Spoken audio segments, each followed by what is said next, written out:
Hello everyone and welcome to my YouTube channel. Today we are going to discuss about how to turn off privacy preserve and measurement on your iPhone.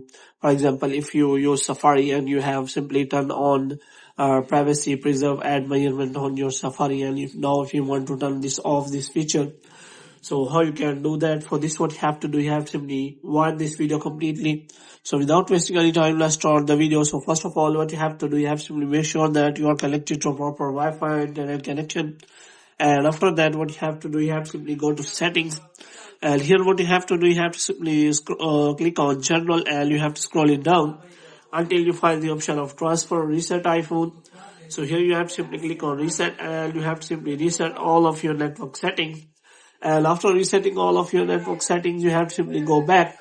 Now what you have to do, you have to scroll it down until you find the option of apps. So here you have to simply look for a Safari app. So if you use Safari, so you have to simply click on that, and after that you have to scroll it down until you find the option of advanced. So here you will find the option of privacy preserving and measurement feature. So what you have to do, you have to simply turn this off. So what is privacy preserving and measurement? Basically, it secures your private information. If you turn this toggle on, then Safari will not share any kind of private information related to your account. So if you do not want to share that, you have to must have to turn this toggle on. So hope you have liked this video. If you get more videos like these, you can subscribe our channel.